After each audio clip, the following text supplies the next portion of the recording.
সুপ্রিয় দর্শক, আমি খান মোহাম্মদ রুমেল স্বাগত জানাচ্ছি সম্পাদকীয়তে।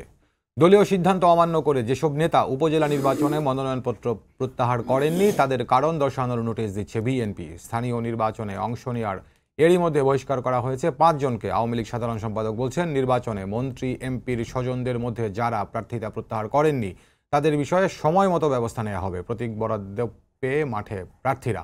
এসব নিয়ে আমাদের আজকের সম্পাদকীয় দলীয় নির্দেশ। আর এ নিয়ে আলোচনার জন্য আমাদের সঙ্গে স্টুডিওতে উপস্থিত আছেন নাজমুল হক প্রধান, সাধারণ সম্পাদক বাংলাদেশ জাসদ, আছেন আমিনুল ইসলাম, ত্রাণ ও সমাজ কল্যাণ বিষয়ক সম্পাদক বাংলাদেশ আওয়ামী লীগ, এবং হারুনুর রশিদ, সিনিয়র সাংবাদিক। দর্শক, আপনারা এই আলোচনায় সরাসরি অংশ নিতে পারবেন। এই জন্য টেলিভিশনের পর্দাতে নম্বর ফোন করতে হবে, এছাড়া ফেসবুকের মাধ্যমে আপনাদের মন্তব্য পাঠাতে পারেন। বিভিন্ন সময় রাজনৈতিক দলগুলো তাদের নেতাকর্মীদের জন্য বিভিন্ন রকম নির্দেশনা দেয়। এখনকার প্রেক্ষাপট বা আজকের প্রসঙ্গ আমাদের উপজেলা নির্বাচনে দলীয় নেতাকর্মীদের প্রতি রাজনৈতিক দলগুলোর নির্দেশ। শুরুতে যেমন বলছিলাম, বিএনপি আনুষ্ঠানিকভাবে নির্বাচন বর্জন করেছে, তারা আগের ধারাবাহিকতায় আছে। বর্তমান সরকারের অধীনে স্থানীয় সরকারের কিংবা জাতীয় নির্বাচন কোনো নির্বাচন তারা অংশ নেবেন না। কিন্তু বিএনপির অনেক নেতাই উপজেলা নির্বাচনের প্রথম দফায় বিভিন্ন জায়গায় প্রার্থিতা করছেন। এর মধ্যে বহিষ্কারের ঘটনা ঘটেছে। আওয়ামী লীগ থেকে নির্দেশ দেওয়া হয়েছিল মন্ত্রী এমপিদের স্বজনরা যেন ভোটের মাঠে না থাকেন, সেই নির্দেশও এখন পর্যন্ত পালিত হয়নি। এসব সহ অন্যান্য সমস্যা আমি আলোচনা করব। প্রধান ভাই, আপনাকে আলোচনা শুরু করতে চাই। দলীয় নির্দেশ যেটি আমি শিরোনাম করেছি এই জায়গা থেকে, ধরুন নানান রকম নির্দেশনা, কিন্তু ব্যাপারটি হচ্ছে যখন ভোটের ক্ষেত্রে বা যে কোনো নির্বাচনের ক্ষেত্রে, সেটি স্থানীয় সরকার নির্বাচন হোক বা অন্য যে কোনো নির্বাচন হোক, নির্বাচনের ক্ষেত্রে দলীয় নির্দেশ এই প্রার্থিতা করা না করার ক্ষেত্রে বিশেষ করে কখনো কখনো কি পালিত হতে দেখেছেন আপনি? একটি ব্যাপার। আরেকটি ব্যাপার হচ্ছে, এই পালন না করলে সাংগঠনিক ব্যবস্থা নেওয়ার একটা হুঁশিয়ারি থাকে। এইটা যে বাস্তবতা আমরা দেখেছি, জিতে আসলে আর কোনো ব্যবস্থা অনেক ক্ষেত্রে নেওয়া হয় না, কিছু কিছু ব্যবস্থা নেওয়া হয় নির্বাচনের লড়ে হেরে গেলে। ধন্যবাদ আপনাকে। আসলে নির্বাচনে বড় দলগুলি নির্বাচনের সময় যে নির্দেশনা দেয়, সেই নির্দেশনা আসলে অধিকাংশ ক্ষেত্রে পালিত হয় না। আর যখন পালিত হয় না তখন প্রথম প্রথম কিছু কিছু শোকস, কিছু কিছু কী বলা যায় সাময়িক অব্যয় এগুলি ঘটনাগুলি ঘটে। আমরা আওয়ামী লীগের ক্ষেত্রে দেখেছি এগুলি, বিএনপির ক্ষেত্রেও দেখেছি এগুলি। পরের দিকে আবার এগুলি মিনিমাইজ হয়ে যায়, আবার ফেরত আসে আর কি, গড় অফ সি প্রোগ্রামের মতো আর কি, ইন্ডিয়ার আর কি আপোষ চলে আসে আর কি। ফলে কে কী নির্দেশ দিল সেটার বিষয় না, বিষয়টা হচ্ছে যে বাস্তবতাটা কী। বর্তমান সময়ে বাংলাদেশে নির্বাচনগুলি সুষ্ঠু হচ্ছে না, সুষ্ঠু হচ্ছে না। এই যে আমি দেখলাম আপনার নিউজের মধ্যে যে আত্মীয় স্বজনের নির্বাচন নিয়ে এমপিদের মধ্যে এরকম একটা নির্দেশনা আছে। সমস্ত জায়গায় আত্মীয় স্বজন তো বিভিন্ন পদে পদান্বিত হয়ে গেছে অলরেডি। আত্মীয় স্বজন সরকারের, রাজনৈতিকভাবে এমপি, মন্ত্রী, তাই না, সব মিলে সব জায়গায় আছে। ফলে এখানটা একটা এমপি তার আত্মীয় বা তার ভাই বা তার দাঁড়াবে, এতে তো যত নির্দেশনাই দেন না কেন এটা সে মানবে না, কারণ সমস্ত জায়গায় তো এটা আছে। আমি যেটা বলতে সেটা হচ্ছে যে প্র্যাকটিক্যালি আমরা যদি রাজনীতিতে যদি বর্তমান সময়ে যেটা সমস্যা হয়ে গেছে, রাজনীতি দিয়ে পরিচালিত হচ্ছে না, রাজনীতিটা ক্ষমতা দিয়ে পরিচালিত হচ্ছে। প্রথমে এই পর্যন্ত নিলাম, কিন্তু আপনি বাস্তবতা কি যেটা বলছিলেন, তো বাস্তবতার জায়গায় আপনি ধরুন আওয়ামী লীগ প্রসঙ্গটা বললেন, বিএনপি প্রসঙ্গটা যদি বলি, মানে বাস্তবতা হচ্ছে বিএনপি তো নির্বাচনে অংশ নিচ্ছে না, মানে আনুষ্ঠানিকভাবে দলীয় নির্দেশনা অনুযায়ী। কিন্তু যেটি বলছিলাম, বিএনপির অনেক নেতা বিভিন্ন জায়গায় প্রার্থী হয়েছেন। এরকম বেশ কিছু নির্বাচনে, মানে স্থানীয় সরকারের নির্বাচনে বলেন, জাতীয় নির্বাচনেও গেল বিএনপির নেতারা প্রার্থিতা করেছেন। ব্যাপারটি হচ্ছে এরকম, রাজনৈতিক নেতারা সেটা যে দলেরই হোক সবসময় নির্বাচনমুখী, এটাই কি প্রমাণ দেয় কিনা? না, নির্বাচন করার ক্ষেত্রে তো রাজনৈতিক দলগুলি, ইভেন কি আমি যদি 71-এও দেখি, আমি মুক্তিযুদ্ধের সময়, সেই সময় পাকিস্তান গভর্নমেন্টের নির্বাচনের ব্যবস্থা করছিল এবং সেখানটাও কিছু কিছু লোক ভোট করতে গেছিল। আমরা এরশাদের সময় সেখানটা আমরা একসঙ্গে উপজেলা নির্বাচন আমরা বর্জন করছিলাম, তাই না, প্রতিহত করার ডাকছিলাম সব দল। তারপরও দলের গুরুত্বপূর্ণ লোকরা বিভিন্ন জায়গায় নির্বাচন করেছে এবং নির্বাচিত হয়েছে, এবং নির্বাচিত হওয়ার পরে ওই সময় বহিষ্কৃত আন্দোলনের কারণে কিন্তু পরবর্তীতে ওদেরকে অ্যাকোমোডেট করতে হয়েছে। ইভেন কি আমাদের পার্টির রেজুলেশন ভঙ্গ করে নির্বাচন করছে। আমরা ওই ধরনের বড় পার্টির তুলনায় অনেক বাট করছে, পার্লামেন্ট নির্বাচন করছে এরশাদের সময়। আমি নাম বলে তিক্ততা বাড়াতে চাই না, এমপিও হয়েছে আমাদের পার্টির নিয়ম ভায়োলেট করে, আর বড় নেতা হয়েছে, এমপি বড় নেতা হয়েছে পরে, হ্যাঁ রাইট, আওয়ামী লীগের।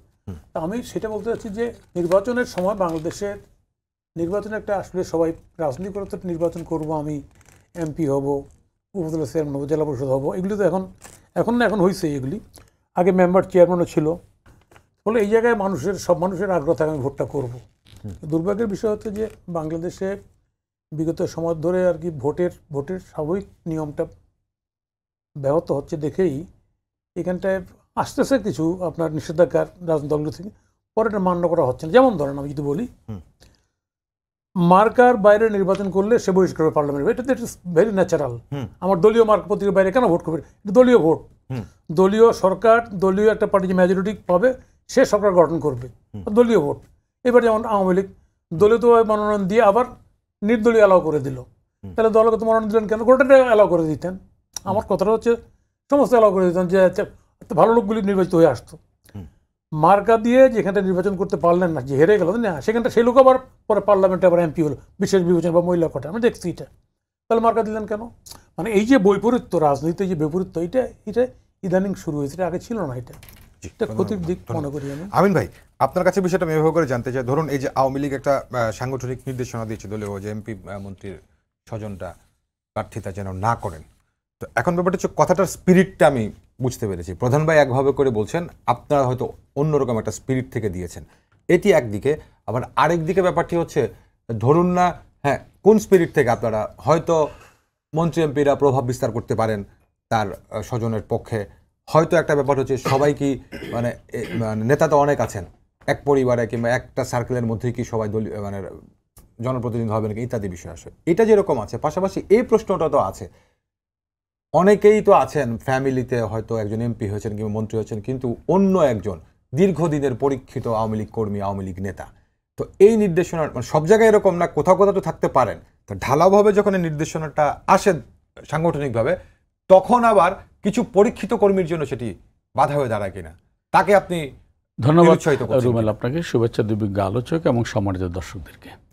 আসলে আমার যেটা মনে হয়েছে যে আওয়ামী লীগ যেটি স্বজনদের ব্যাপারে, তার মন্ত্রী এমপিদের স্বজনদের নির্বাচনে অংশগ্রহণ নিতে যে নির্দেশনা দিয়েছে, এটি কিন্তু ওই আপনি যেমনটি বললেন যে মূল স্পিরিটটা হচ্ছে এই যে আমি এমপির ভাই অথবা আমি এমপির শালা বা আত্মীয়, সেই পরিচয়ই যেন আমার প্রধান না হয়। বাট আমি যদি ধারাবাহিকভাবে রাজনীতি করি, সে রাজনৈতিক ধারাবাহিকতা যদি জনগণ আমাকে ভোট দেয়, তাহলে কিন্তু এই প্রশ্নটি আজকে উত্থাপিত হতো না। কিন্তু এটা আমাদের অস্বীকার করার কোনো জায়গা নেই।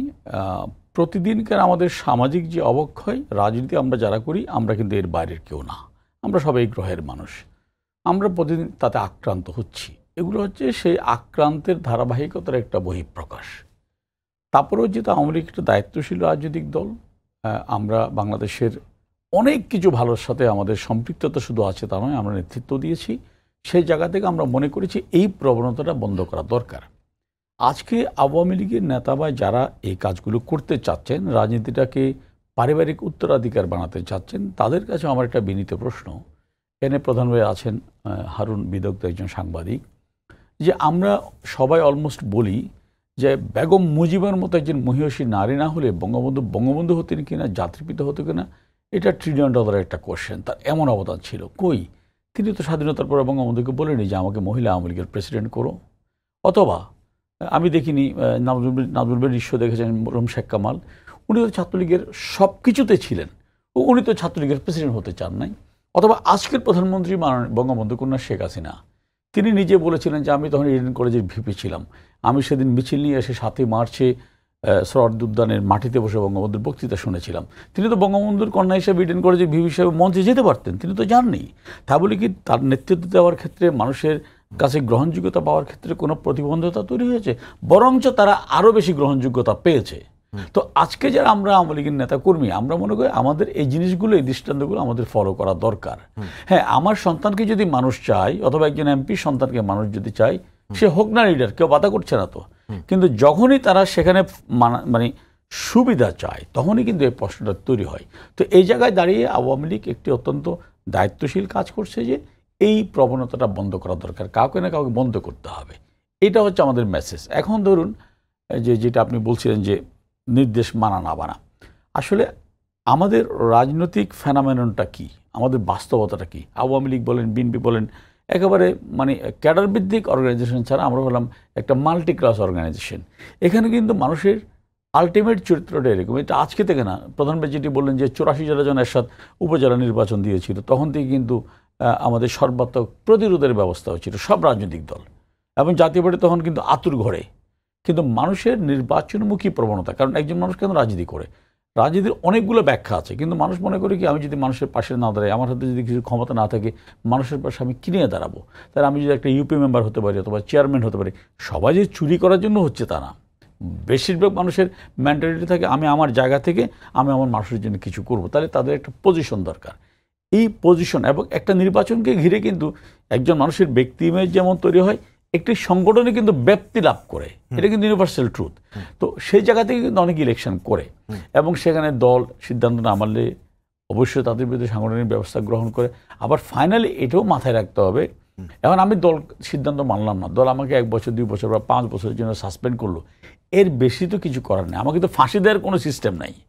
আমার সন্তানও যদি অন্যায় করে বা কোনো একজন অপরাধী যদি অপরাধও করে, সেই জেলখানে তো তাকে সব কিছুতে তো ফাঁসি হচ্ছে না, একটা সার্টেন লেভেলের পরে সে কিন্তু বেরিয়ে আসতেছে। এটা পৃথিবীর দেশে দেশে অনেক এক্সাম্পল এরকম আছে। তাহলে যে লোকটা 20 বছর 30 বছর 35 বছর দল করছে, জেল কাটছে, রক্ত দিছে, অনেক জীবনের সময় মূল্যবান সময় নষ্ট করছে, সে কোনো একটা কারণে সিদ্ধান্ত মানেনি, ওকে তাকে দল থেকে সাংগঠনিক ব্যবস্থা নেওয়া হলো, 1 বছরের জন্য সাসপেন্ড অথবা প্রাথমিক সদস্যপদ বাতিল। কিন্তু পরে যখন সে অনুতপ্ত হয়ে দলের কাছে আসে, দল তো তাকে ক্ষমা না করে কোনো উপায় নেই। এগুলো হচ্ছে সব কঠিন বাস্তবতা। এই বাস্তবতা মেনেই কিন্তু আমাদের রাজনীতিটা করতে হয়। ধন্যবাদ হারুন ভাই। কঠিন বাস্তবতা। এখন ব্যাপারটি হচ্ছে কি, রাজনীতিতে সব কিছুই বাস্তবতা, এবং রাজনীতির ক্ষেত্রে আলোচনার জন্য সবসময় 2টা জায়গায় খোলা থাকে। অন্য অনেক ক্ষেত্রেই এই থিওরিটা হয়তো খাটে না, রাজনীতির ক্ষেত্রে কিছু বিষয় যখন খাটে। তো এই জায়গা থেকেই বলছি, ধরুন প্রধান ভাই বলছিলেন, আমাদের আমিন ভাই বলছিলেন যে নেতারা তো, রাজনৈতিক নেতারা, দলের নেতারা বা কর্মীরা সবসময় তো নির্বাচনমুখী। তো এখন এরশাদ সময়কার আলোচনা কিংবা আর আগের পরের আলোচনার উদাহরণ দিচ্ছিলেন ওনারা দুজন, কিন্তু যদি বর্তমান বাস্তবতায় আসি বা সাম্প্রতিক সময়ে আসি, সাম্প্রতিক বছরগুলোতে আসি, এই বছরগুলোতে যেই বর্জন যারা নির্বাচন করছেন, এখান থেকে কোনো লাভের খাতায় কিছু যুক্ত হচ্ছে কিনা? ধন্যবাদ আপনাকে, ধন্যবাদ আমার দুই বিদগ্ধ সহ আলোচককে। রাজনৈতিক দলগুলো এখনো নির্বাচনমুখী, আমি আপনাকে একটা কথা বলি, কিন্তু যে নির্বাচন বর্জন করে সেও নির্বাচনমুখী। এই সাইকোলজিটা, ফিলোসফিটা আপনাকে বুঝতে হবে। জি, তিনি নির্বাচন যে বর্জন করেন তার যুক্তি আমার কাছে গ্রহণযোগ্য কি যোগ্য না সেটা আলাদা কথা। তিনি কিন্তু নির্বাচনের জন্যই নির্বাচন বর্জন করেন। খেয়াল করবেন কিন্তু আমি বিষয়টা বলি, তিনি মনে করেন এই সিস্টেমে তিনি ফেয়ার ট্রিটমেন্ট পাবেন না, মানে একটা ফেয়ার ট্রিটমেন্টের জন্য তিনি বর্জন করেন, যে একটা ফেয়ার ইলেকশন আসুক। তিনি মনে করেন এই ইলেকশন দিয়ে তার কোনো লাভ হবে না, লাভ লোকসানের হিসাব তার মতো, নাম্বার 1। নাম্বার 2 হচ্ছে এটা তার একটা পলিটিক্যাল পলিসি। এখন আপনি যদি আমাকে প্রশ্ন করেন তার লাভ লোকসান কি হবে, সেটা তো আসলে খুব সহজে জবাব দেওয়া যাবে না। কিন্তু যে জিনিসটা হয় যে ন্যাশনাল পলিটিক্সে একটা চিন্তা থাকে, যারা পলিটিক্যাল দলগুলো, যেমন আপনি এরশাদের সময় যদি বলন করেন, একবার নির্বাচন বর্জন করলো, এরশাদের সঙ্গে আওয়ামী লীগ এরশাদের অধীনে নির্বাচনে গেছেও, আবার এরশাদের অধীনে নির্বাচনে যায়ও নেই। তাহলে একই সরকারের অধীনে আওয়ামী লীগের 2 রকম সিদ্ধান্ত। এইখানে আমার প্রশ্নটা আছে। জি হ্যাঁ বলেন। 2 রকম সিদ্ধান্ত বলছেন, আপনি যে কথাটি বলছিলেন যে নির্বাচনের জন্যই নির্বাচন বর্জন, তো তার মানে কি, আমার ভাষায় মানে আমি যেরকম একটি নির্বাচন চাই বা যেরকম একটি পরিবেশ চাই সেরকম নেই বলে আমি বর্জন করছি, এটাই তো? অবশ্যই তাদের যুক্তি তো সেই, আমি বলছি তাদের কথা তো সেটাই। তো এখন নির্বাচনের জন্য নির্বাচন বর্জন, নির্বাচনের পর নির্বাচন, আমি আমার মতো একটা নির্বাচন যেটি চাই তার জন্য বর্জন করেই যাব, এই কৌশলটা তার মানে কি দাঁড়াচ্ছে, কাজে লাগছে না। দ্বিতীয় কোনো কৌশল আমার ভাবা উচিত কিনা? এখন কাজে লাগছে না তো আমরা দেখছি। হ্যাঁ, এখন তারা তো মনে করছে এই কৌশল কাজে লাগবে। আচ্ছা, তাদের ভিতরে তো আপনি কখনো পান নাই যে আমাদের কৌশল কাজে লাগে না। এটা বিএনপি কখনো বলেছে?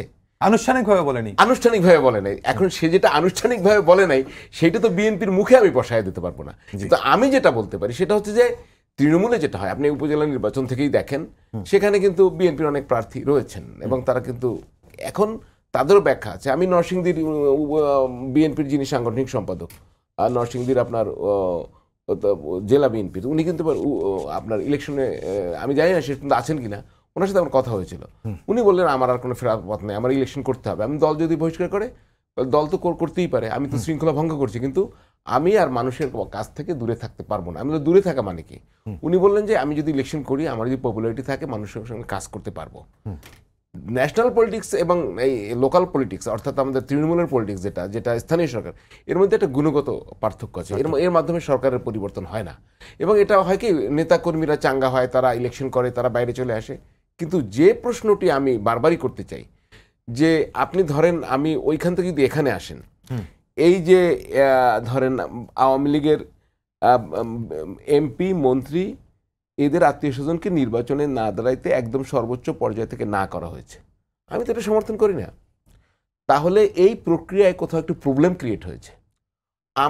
আমি যদি মন্ত্রী হই, আমার যদি ভাই দাঁড়ায় ইলেকশনে, সে যদি ফেয়ার ভোটে পাশ করবে, তাহলে প্রবলেমটা হচ্ছে এই প্রক্রিয়া এখন যেটা চলছে, এখানে মন্ত্রী চাইলে তার ভাইকে যেতে আনতে পারে, এখানে এমপি চাইলে তার ভাইকে যেতে আনতে পারে, এখানে কোনো রাজনৈতিক নেতা প্রভাব বিস্তার করলে সরকার পক্ষের সে এটা পারে। প্রশ্নটা উঠছে তো পলক সাহেবের এলাকা থেকে, অর্থাৎ এই হস্তক্ষেপ করে এটা থামানো হলো। তো আপনি এইখানে থামাইলেন, অন্য ক্ষেত্রে তো নাও থামতে পারে। অর্থাৎ এটা দিয়ে এটা প্রতিষ্ঠিত হয়েছে যে স্থানীয় এমপি মন্ত্রী যারা আছেন তারা চাইলে তারা যা খুশি তাই করতে পারেন। এটা সাময়িকভাবে থামানো হয়েছে, কিন্তু প্রক্রিয়াটা এভাবে হয়েছে। আমি বারবারই বলি, এটা সাময়িকভাবে থামানো হয়েছে, এটাকে বলে মলম দেওয়া, কিন্তু এই প্রক্রিয়ার পলিটিক্স শুরু হয়েছে। জি, আপনাকে ধন্যবাদ। আমি বের কাছে প্রসঙ্গে যাই, তার আগে প্রধান ভাই আমাদের আমিন একটা কথা বলছিলেন যে পজিশন, স্থানীয় সরকারের নির্বাচনে কিংবা যে কোনো নির্বাচনে জিতে একটি পজিশন করা জনগণের জন্য বা যারা এলাকার ভোটার আছেন তাদের জন্য কিছু করার একটা তাড়না থেকেও অনেকে জনপ্রতিনিধি হতে চান। হারুন ভাই উদাহরণ দিচ্ছিলেন নরসিংদী জেলা বিএনপি সাংগঠনিক সম্পাদককে দিয়ে। তো এই জায়গাটাতেই বা আরেকটা কথা ওইখানে আমাদের আলোচনায় আসছে, সেটি হচ্ছে যে নির্বাচন হলে পরে নেতাকর্মীরা চাঙ্গা হয়, ঘর থেকে বের হয়ে আসে, সাংগঠনিক কার্যক্রম নির্বাচনের সময়টার জন্য হলো গতি পায়। তো এইসব বিবেচনায়ও বা হারুন ভাইকে আমি যেটা বলছিলাম যে বর্জনের কৌশল যখন যদি কাজে না লাগছে তখন দ্বিতীয় কৌশল ভাবার কোনো সুযোগ আছে কিনা, নাকি একটা কৌশল নিয়ে বসে থাকাটাই আপনার না? বুদ্ধির একটা পরিচয়? বিষয় এখানটা বাংলাদেশে জি, মানে বিগত 3টে সরকার বা 3টে গভর্নমেন্ট, আওয়ামী লীগ মানে 111-এর পরের যে গভর্নমেন্টগুলি যে আসলো, এখানটায় কতগুলি মৌলিক পরিবর্তন ঘটছে রাজনীতিতে। কেন এই ঘটনাটা ঘটতেছে? যেমন এরশাদের সময় আমরা আন্দোলন করছি, হ্যাঁ, আমাদের আন্দোলন ভেঙে আওয়ামী লীগ ভোট করতে গেছে, আবার বেরিয়ে আসে, আবার আন্দোলন করতেন না, ওইটা একটা ধারা। মানে আমি এখন নতুন করে বলতে যাচ্ছি যে এগুলি হচ্ছে এরশাদের ক্ষমতায়ন প্রজেক্ট। 69 থেকে 70 এবং বঙ্গবন্ধু ক্ষমতা আগমন, এটা জনগণের ক্ষমতায়ন হয়েছিল। তা বঙ্গবন্ধুকে কিল করে একটা প্রজেক্ট জিয়া থেকে এরশাদ, ওই প্রজেক্টটা ভেঙে দিয়ে আবার এখানে ডেমোক্রেটিক ধারা তৈরি হয়েছিল, এটা আমরা রক্ষা করতে পারিনি, কেয়ারটেকার গভর্নমেন্ট রক্ষা করতে পারেনি। আবার একটা প্রজেক্ট, দিস এ প্রজেক্ট। এই প্রজেক্টে কিন্তু আমার কাছে মনে হচ্ছে এখন অপোজিশন নাই, ভোটও নাই, নামক অবস্থা ভোট আছে, অপোজিশন নামক অবস্থা আছে। এবং সেই জায়গাটা এমন করে করা হয়েছে, এটা সেই জায়গায় এখন এটা এমন সংক্রামিত হয়ে গেছে যে সবাই তো এলাকায় একজন প্রধানমন্ত্রী ভাবতেছে, তো একজন এমপি সে ভাবতেছে আমি এখানে লর্ড, আমি এমপি যা বলবো সেটাই হবে। এই জায়গা থেকে আমার ধারণা আওয়ামী লীগের এটা এখন বোধোদয় হয়েছে যে এটাকে রেস্ট্রেন করতে হবে।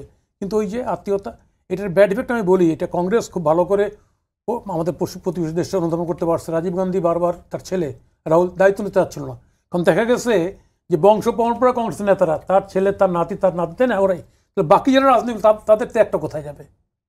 ওইটা করতে গিয়ে ওই কারণে কিন্তু রাহুল বলছে যে না আমি হব না, বহুদিন ধরে সে যে হব না আমি, কারণ সমস্ত কংগ্রেস নেতারা এটাকে একদম মনোপোলাইজ, মানে এমন পরিবারকেন্দ্রিক করছে, এর বাইরে কোনো চিন্তা নেই।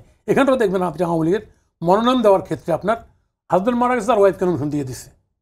ইন দ্য লং রান এটার এফেক্ট, এবং সেটা ধারণার থেকে কিন্তু এখন আওয়ামী লীগ এমপিরা মনে করছে আমার ছেলেকে না আমার ভাইস্তাকে আমার প্রতিষ্ঠা করতে হবে। এটা ডাইনেস্টি, তো ডেমোক্রেসির নামে এক ধরনের ডাইনেস্টি। সেই ক্ষতির দিকটা থেকে আজকে এই কোশ্চেনগুলো অ্যারাইজ করছে এই জায়গায়। আমার কাছে মনে হচ্ছে যে বাংলাদেশে যে কোনো নির্বাচনেই, আমাদের নির্বাচন তো একটা পথ, বাংলাদেশে না যে কোনো দেশেই নির্বাচনের মধ্যে ক্ষমতায়ন, নির্বাচনের মধ্যে ক্ষমতা পরিবর্তন, এটা দেখ। তো বাংলাদেশে দূরেই বন্ধ হয়ে গেছে, নির্বাচনের মধ্যে ক্ষমতা পরিবর্তন বন্ধ হয়ে গেছে, ক্ষমতানো বন্ধ হয়ে গেছে। যেটা বললেন, এমপি ইচ্ছা করলে তার মনোনীত প্রার্থীকে সে জিতে আনতে পারে। কারণ বাংলাদেশে আমরা ডেমোক্রেসির সূত্র যেটা পড়েছিলাম, কি by the people, of the people, for the people, তাই না? এটা by the administration, of the administration, for the administration. ওরা যা করে তাই, এখানে ডেমোক্রেসির ডর নেই, রাজনীতিও নেই। আমি ওইটাই বলতে চাচ্ছিলাম, শেষ কথাটা আমি বলবো এটাই, যে রাজনীতি ক্ষমতাকে নিয়ন্ত্রণ করে, এটা ছিল রাজনীতি। আর এখন ক্ষমতা রাজনীতিকে নিয়ন্ত্রণ করে, এটা হচ্ছে বাস্তবতা। এই বাস্তব দাঁড়িয়ে আমাদেরকে হিসাব করতে হচ্ছে এইগুলি। আমিন ভাই, আমি কোনো প্রশ্ন রাখছি না, আপনি নিশ্চয়ই মানে দুজন হারুন ভাই এবং প্রধান ভাই একই রকমভাবে কাছাকাছি রকমভাবে আলোচনাটা রেখেছেন, এবং সেই আলোচনায় আপনার জন্য অনেক প্রশ্ন আছে। আমার বিষয়টা হচ্ছে কি, আমি আসলে নির্বাচনের যে সংকট, এটাকে আমি মূল সংকট মনে করি না। আমার বিবেচনায় নির্বাচন হচ্ছে ডেমোক্রেসির একটা গুরুত্বপূর্ণ পার্ট, আর ডেমোক্রেসি হচ্ছে রাজনীতির একটা গুরুত্বপূর্ণ পার্ট। এখন আমাদের দেশের রাজনীতিতে তো সংকটে, কারণ আপনি এই কথাটা বললে হয়তো মনে হবে আপনি পুরনো কাসন দিয়ে ঘাঁটছি। কারণ পৃথিবীর এমন কোনো দেশ পাবেন না আপনি যে দেশে যুদ্ধ অপরাধী তারা রাজনীতি করতে পারে, মন্ত্রী হতে পারে।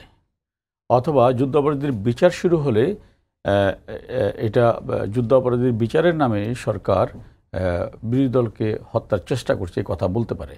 আবার তাদের পক্ষে মানুষও থাকে। পৃথিবীতে এমন কোনো দেশ পাবেন না যে দেশে তার প্রধান বিরোধী দলের নেত্রীকে একেবারে প্রকাশ্য দিবালোকে গ্রেনেড হামলা করে হত্যা প্রচেষ্টার পরে পার্লামেন্টে গিয়ে সেটা নিয়ে ট্রল করা হয়, তাচ্ছিল্য করা হয়। সংকট কিন্তু ওই জায়গায়, এবং এই সংকটকে ওই পক্ষটাই দিন দিন দীর্ঘায়িত করছে, দিন দিন গভীর থেকে গভীরতর করছে। যেমন ধরেন প্রধানভাবে বললেন যে অপোজিশনও নেই, ভোটও নেই। আচ্ছা, এখন অপোজিশন দাবি হচ্ছে কি আমি তত্ত্বাবধায়ক সরকার চাই। ওকে, গুড। আচ্ছা, এখন তত্ত্বাবধায়ক সরকার চায় ওরা কতদিনের জন্য? সারা জীবনের জন্য? এদেশে কি সারা জীবন তত্ত্বাবধায়ক সরকার থাকবে? কেন বলছি? তত্ত্বাবধায়ক সরকার তো শুধু জাতীয় নির্বাচনটা করে, স্থানীয় সরকার নির্বাচন তত্ত্বাবধায়ক সরকার করে না। কিন্তু তারা আজকে স্থানীয় সরকার নির্বাচনও আসছে না। তাহলে কি তাদের যদি দাবিতে হয় যে সব নির্বাচনে তত্ত্বাবধায়ক সরকারের অধীনে হতে হবে, তাহলে তো সারা বছর বাংলাদেশে ইলেকশন লেগে থাকে স্থানীয় সরকার নির্বাচন থেকে শুরু করে, তাহলে তো সারা জনমের জন্য এদেশে তত্ত্বাবধায়ক সরকারে থাকতে হবে। আমিন ভাই, তত্ত্বাবধায়কের বাস্তবতাটা যদি বাদ দিই, কিন্তু তত্ত্বাবধায়ক প্রয়োজন কি প্রয়োজন না সেটি যদি এক পাশে রাখি, এর বাইরে যে প্রধানমন্ত্রী যেটি বলছেন যে ভোট নাই, আমি বলছি ধরুন ভোট নাই বলতে বিএনপি ভোটে নাই, কিন্তু ভোটটাকে সুষ্ঠু হচ্ছে কিনা আমি ওই জায়গায় আসছি। যখন ধরুন আমার সামনে যখন অপশন থাকবে না, তখন তো আমি ভোট কেন্দ্রে যাব না, কারণ আমার কোনো অপশন নাই। আজকে যদি বিএনপি বা তার প্রধান দলগুলো যদি এই নির্বাচনে আসতো, স্থানীয় সরকার নির্বাচনে, তাহলে তো মানুষের সামনে একটা অপশন বেরিয়ে যেত, তখন কিন্তু মানুষ ভোট কেন্দ্রে যেত, ভোটমুখী হতো। তাহলে আজকে যে মানুষ কম ভোটমুখী, আমি এই দায় কিন্তু তারা কোনোভাবে এড়াতে পারে না। আমি কম ভোটমুখীর কথা বলছি না, ভোটারের উপস্থিতির কথা বলছি না, আমি বলছি যে সংখ্যায়, যে শতাংশের হিসাবে ভোটার কেন্দ্রে যাচ্ছেন, তাদের মতের প্রতিফলনটা কি তারা নির্ভয়ে নির্বিঘ্নে ঘটাতে পারছে? সব জায়গায় হচ্ছে সেটা তো না, পৃথিবীর কোন দেশে এটা হচ্ছে। তবে এটা আরও বাড়া দরকার, এবং এটা তখনই বাড়বে যখন বিরোধী রাজনীতিগুলো সঠিক রাজনীতিটা করবে। এককভাবে তো ধরেন আওয়ামী লীগ, আমি যদি বলি নির্বাচনে বিএনপিকে আনার জন্য 2014 সাল থেকে হ্যান কোনো প্রচেষ্টা নেই যেটা করেনি। ইভেন এই প্রথম বাংলাদেশে সংসদে একটা আইনের মাধ্যমে নির্বাচন কমিশন গঠিত হওয়ার পরও কিন্তু তারা আলোচনা করতে চেয়েছে, এবং সেই আলোচনায় বিএনপি সায় দেয়নি। সায় না দেওয়ার পরেও আপনার মনে থাকার কথা যে নির্বাচন কমিশন বলেছিল বিএনপি যখন চায় তখনই আমরা তাদের সাথে আলোচনায় বসবো। তো তারা তো আসছে না। এখন যদি কেউ না আসতে চায়, ওকে আমি যেমন পায়ে শেকল বেঁধে আনতে পারবো না, আবার ওদেরকে আমি আপনাকে জিতিয়ে দেবো এনশিওর করছি সে কথা দিয়েও আসতে পারবো না। নির্বাচনটা তো আপনাকে করতে হবে চ্যালেঞ্জ হিসাবে। আমি যদি ওই যে পার্শ্ববর্তী রাষ্ট্র ভারতের কথা বলছেন, পৃথিবীর বৃহত্তম গণতান্ত্রিক রাষ্ট্র, দেখুন সেখানে কিন্তু পশ্চিমবঙ্গে মহুয়া মিত্রকে একেবারে সংসদ থেকে সদস্যপদ তাকে সাসপেন্ডই করা হয়েছে, অথবা কেজরিওয়ালকে এখনও কারাগারে আছে, অথবা তার আগে আপনার রাহুল গান্ধী একটি ইঙ্গিতপূর্ণ মন্তব্য করেছিলেন যে মোদি উপাধিধারীরা ম্যাক্সিমাম চোর হয় কেন, তাতে সাথে সাথে তার আদালতের নির্দেশে সদস্যপদ বাতিল হলো, তাকে সরকারি বাসভবন ছাড়তে হলো, এবং তিনি শেষ পর্যন্ত হাইকোর্টেও রায় পায়, সুপ্রিম কোর্টে গিয়ে তিনি এটা রক্ষা করেছেন। তো বাংলাদেশে তো সেরকম কিছু হচ্ছে না। প্রতিদিন বিএনপি সহ রাজনৈতিক দলগুলো বঙ্গবন্ধু কন্যাকে সমালোচনা করছে না, শালীন অশালীন ভাষায়, এমন কিছুই বাকি নেই। তবু তারা বলছে আমাদের কথা বলার অধিকারে, তবু তারা নির্বাচন আসছে না। আমি ভারতের উদাহরণ এই জন্য দিচ্ছি, সেখানে কিন্তু কেউ কংগ্রেস কেন এটা করছে, বা বিজেপি কেন এটা করছে, অথবা বিজেপি আবার নির্বাচনে জিতবে আমরা হেরে যাবো এটা চাই না, কিন্তু ওর নির্বাচন থেকে কেউ দূরে নেই। তারা সেটাকে চ্যালেঞ্জ হিসেবে নিচ্ছে, কারণ আলটিমেটলি দিন শেষে জনগণ বা রাজনীতিবিদদের বিচারের ভার জনগণের হাতে। তো যে সেই জনগণের প্রতি যদি আস্থা থাকে, তাহলে কিন্তু এই চ্যালেঞ্জটা গ্রহণ করা উচিত ছিল। জি, আপনাকে অনেক ধন্যবাদ হারুন ভাই। এর আগে যে প্রশ্নগুলো তুলেছিলেন আপনি বা যে প্রশ্নগুলোর যৌক্তিকতা আছে অনেকগুলো প্রশ্নের মধ্যে আপনার, কিন্তু আমিন ভাই একটা কথা বলছিলেন, এককভাবে কি কোনো দল এটার জন্য দায়ী? না, সেইটা তো খুব গুরুত্বপূর্ণ কোশ্চেন। যে একটা জবাব দিয়ে দিই যে ভারতে কেউ নির্বাচন বর্জন করছে না, তো আমাদের মনে রাখতে হয় ভারতের নির্বাচন কমিশন আর বাংলাদেশের নির্বাচন কমিশন এক না। একটা ভারতে কিন্তু অলমোস্ট সবাই জানে বিজেপি থার্ড টাইম আসতেছে, তবু তো নির্বাচন কেউ বর্জন করছে না। এবং বিজেপি কিন্তু একপাক্ষিক ভোট বা ভোট, এটা আমি আরেকটা আলোচনায় বলবো, ওই ভারতে কিন্তু এই সুযোগটি নাই। ভারতে কিন্তু এটা প্রতিষ্ঠিত। ভারতের ওরকম নির্বাচন কমিশনাররা দেখিয়ে দিয়েছেন যে কিভাবে আপনি বাইরে মারামারি হয়, অনেক কিছু হয়, কিন্তু ভোট কেন্দ্রে ভোটে এখানে যে আপনার ম্যানিপুলেট করা যায় না, এটা ভারত দেখিয়ে দিয়েছে। যাক, সেটা হচ্ছে যে একটা দেশের সুষ্ঠু পলিটিক্যাল সিস্টেম, আপনি যেটা বলছেন, এটা তো এককভাবে সরকারি দল বা বিরোধী দল কারোর উপর নির্ভর করে না, সবাই মিলে এটা করতে হয়। এখন আপনি ধরেন যে আমি নির্বাচন বর্জন করা আমার একটা কৌশল হতে পারে, কিন্তু নির্বাচনে অংশগ্রহণ করে দেখিয়ে দেওয়া আমার একটা কৌশল হতে পারে। এখন কোন দল কি নেবে কৌশল, সেটা ভিন্ন জিনিস। কিন্তু ধরেন যে যদি আমি নির্বাচনে না যাই তাহলে আমি ধরেই নিলাম যে সরকার চায় না আমরা নির্বাচনে আসি। তো যে জিনিসটা হয় যে সরকার একটা সুযোগ হয়ে যায়, আমরা তো আসলে কিছু যারা চায় না তারা তো কিছু করতে পারছে না, তো সরকার একটা সুযোগ পেয়ে যায়, সরকার আনচ্যালেঞ্জড হয়ে যায়। এখানে আনচ্যালেঞ্জড হলে যেটা হয়, আপনি ভারতের কথা বলছি, আমরা সারা দুনিয়ায় আপনি যদি ফ্রিডম হাউসের রিপোর্ট দেখেন, বিভিন্ন জায়গায় রিপোর্ট দেখেন, সারা দুনিয়ায় কিন্তু এক ধরনের অথরিটেরিয়ান গভর্নমেন্টের উত্থান ঘটছে। এটা কিন্তু এখন না, এটা কিন্তু এখন থেকে আপনি 90-এর দশক ধরেন, সেই সেখান থেকে উঠে সেটা কিন্তু এটা ইভেন আপনি যদি মার্কিন এখন যে ডেমোক্রেসি বলেন, সেই ডেমোক্রেসি কিন্তু সেটা কিন্তু ডিট্রয়েট করছে। আপনি ইউরোপের ডেমোক্রেসি, সেখানেও কিন্তু প্রবলেম ক্রিয়েট হচ্ছে। আপনি খেয়াল করেন কিন্তু এটা সারা দুনিয়াব্যাপী এক ধরনের নেগেটিভনেস ক্রিয়েট হচ্ছে। ভারতে এই টাইপের ডেমোক্রেসি আমরা কখনো দেখি নাই। খুব ইন্টারেস্টিং কেস, যে আমিন ভাই যে উদাহরণগুলো দিলেন, সেই ঘটনাগুলো কিন্তু আগে ঘটে নাই। সুতরাং এই উপমহাদেশটায় কিন্তু তার প্রভাব পড়ছে। এক্ষেত্রে রাজনৈতিক দলগুলোকে খুব দায়িত্বশীল আচরণ খুব জরুরি। এখন কে কতটা করবে, কে কতটা, এখন আমিন ভাই যেটা বললেন, বিএনপি আওয়ামী লীগ সেটা বুঝতে পারছে যে এই উপজেলা নির্বাচনে এইভাবে যদি ছেড়ে দেয় তাহলে এখানে একটা অন্যরকম ঘটনা ঘটে যাবে। হ্যাঁ, এগুলো হচ্ছে বাই প্রোডাক্ট, এই ধরনের প্রক্রিয়ার একটি নেগেটিভ ফলাফল আমরা এখন চোখের সামনে দেখতে পাচ্ছি। আওয়ামী লীগও সেটা রিয়েলাইজ করছে, বিএনপিকেও আমি মনে করি সেই রিয়েলাইজেশনের জায়গায় আসতে হবে। সেটা কি, সে আমি মনে করি পৃথিবীতে যুগ যুগ ধরে একই স্টাইলে আন্দোলন হবে এটা আমার কাছে মনে হয় না। আপনি ধরেন যে 60-এর দশকে, 70-এর দশকে যে আন্দোলন হয়েছে, 90-এর দশকে, এই দশকে সেই স্টাইলে আন্দোলন নাও হতে পারে। আমি জানি না সারা দুনিয়া এটা নিয়ে গবেষণা হচ্ছে কিনা বা বিশ্বে অন্য জায়গাগুলোতে এর পরিবর্তন হচ্ছে কিনা। তবে বিএনপি যদি এই আন্দোলনে ফল না পায়, নিশ্চয়ই তার তো ভাবতে হবে কি আন্দোলন করতে হবে। একটা বিষয় হচ্ছে যে আমার কাছে কেন জানি মনে হচ্ছে যে মাঠ দখল করে সেটাকে শক্তভাবে করার সেই জায়গাটা আপনার সংকুচিত হয়ে আসছে। কিন্তু একটা জায়গায় তো মানুষকে নিয়ে আসতে হবে। তাহলে বিএনপি ধরেন, বিএনপির ভোটের একটা হিসাব আছে, বিএনপি নানা হিসাব আছে, বিএনপি সমাবেশ ডাকলে লোকজনকে পায়ও, কিন্তু তাহলে চূড়ান্ত আন্দোলনে কেন লোকজনকে মাঠে নামাতে পারে না? তাহলে কি বিএনপির প্রতি মানুষের আস্থার সংকট আছে? আমি আস্থার সংকট সরকারের প্রতি যেরকম থাকে, বিরোধী দলের প্রতি সেরকম থাকে। অর্থাৎ আমি সরকারের প্রতি চরম বিরক্ত হতে পারি, কিন্তু আমি বিরোধী দলকে আমি নির্ভর করতে পারি কিনা, এটি কিন্তু খুব বেসিক কোশ্চেন। আমি বারবারই এর আগেও আপনাকে বলছি যে আমি এই সরকারকে পছন্দ করি না, কিন্তু আরেকজনকে এই দায়িত্ব দিতে চাই কিনা, এই প্রশ্নটা কিন্তু বারবারই করতে হবে। অর্থাৎ আমার আস্থাহীনতা কোন দিকে? আমি সরকারের উপরে বিরক্ত, তাহলে বিরোধী দলের উপরে খুশি কিনা, বিএনপিকে আমি খুশি কিনা, বিএনপি সেই কর্মসূচি দিয়ে মানুষকে সেই ছবি, বিএনপি তো আজকের বিএনপি না, আপনাকে কিন্তু খেয়াল রাখতে হবে। বিএনপি নেতৃত্ব দিয়েছে, বিএনপি দেশ শাসন করেছে, প্রধানমন্ত্রী ছিল, এখন নেতৃত্ব আছে।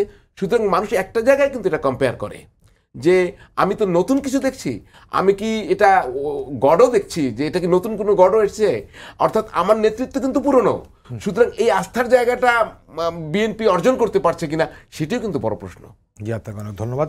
প্রধান ভাই, এই জায়গাটাতে আমি হারুন ভাইয়ের কথার সূত্র ধরে আপনাকে জানতে চাই, সেটি হচ্ছে ধরুন ভোট ব্যবস্থার বা রাজনৈতিক ব্যবস্থার বা ক্ষমতায়নের এক ধরনের চিত্র আপনি এর আগের আলোচনায় বলছিলেন, কিন্তু এটি এক পাশে রেখে বিএনপি সহ যেসব রাজনৈতিক দল ক্ষমতার বাইরে আছে, তো তাহলে তারা কি জনগণের মধ্যে সেই দোলাটা তুলতে পারছে, জনগণকে সেভাবে উজ্জীবিত করতে পারছে, নাকি পুরোটাই সরকারের দমনমূলক নীতির কারণে হচ্ছে না বলেই দায় সারা যায়? প্রশ্নটা বুঝছি, সেটা হচ্ছে যে শুনেন, নির্বাচন বর্জন কিন্তু একটা আন্দোলন, বড় আন্দোলন। আপনি দেখবেন, খেয়াল করবেন, একটু ছোট করে বলবেন। হ্যাঁ, যে ভোটটা হলো 111-এর পর, সেই ভোটে 87% ভোট কাস্ট হয়েছিল। এখন ভোট কপারসেন্ট কাস্ট হয়, ফ্যাব্রিকেশন করে বাড়াইতে হয়, এবারও বাড়াইছে, ফ্যাব্রিকেশন করে বাড়ায় কি 41% করছে, এই ভোট হয় নাই।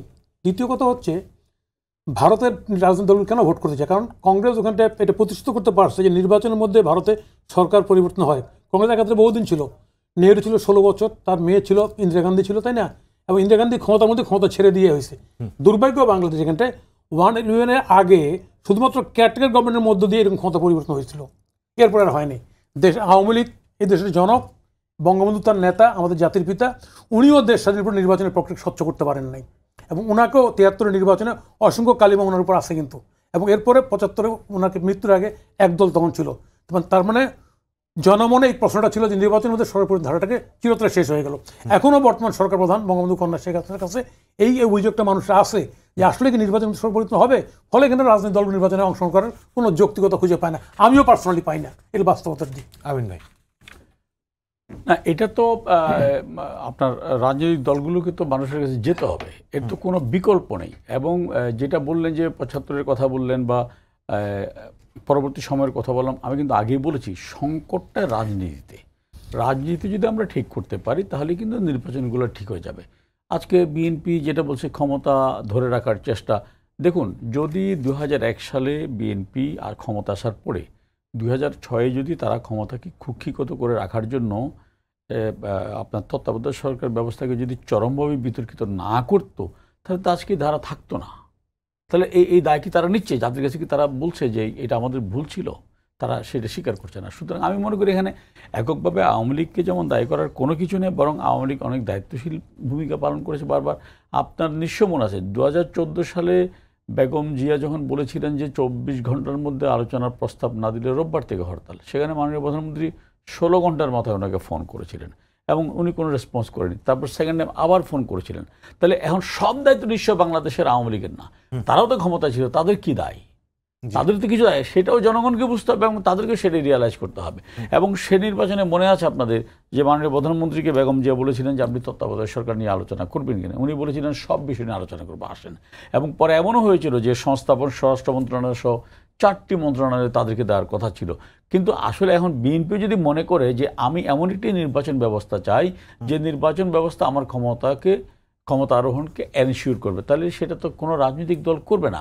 ভারতে যেটা বলছেন যে সরকার পরিবর্তন হচ্ছে ভোটের মাধ্যমে, বাংলাদেশেও হবে না কেন?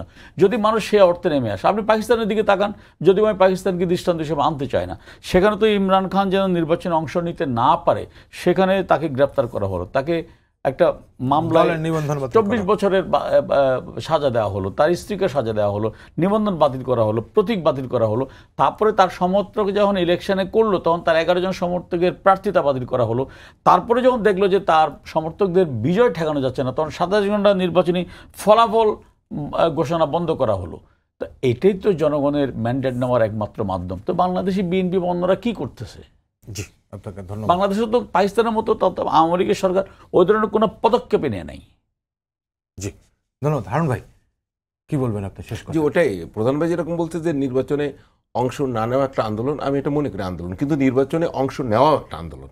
এখন সেটা বিরোধীরা কি পর্যায়ে নেবে, যে আমি জানি আমার ভোটের বাক্স নিয়ে নেবে ধরেন, কিন্তু আমার এই নির্বাচনে অংশগ্রহণ করেই সেটা আমি প্রোটেস্ট করতে চাই, এটা একটা কৌশল। আর হচ্ছে নির্বাচনে না গেলে সেটা আমি একটা নিলাম, কিন্তু যে জিনিসটাতে সব কিছু করে ভোটের প্রতি কিন্তু বাংলাদেশের মানুষের আগ্রহ কমছে, নষ্ট হচ্ছে। এত বড় ভোট প্রিয় একটা জাতি যে ভোট দিতে চায়, তার প্রতি আগ্রহ যখন ভোটের প্রতি নষ্ট হয় তখন মনে হয় আমরা আসলে কোথাও পিছিয়ে যাচ্ছি।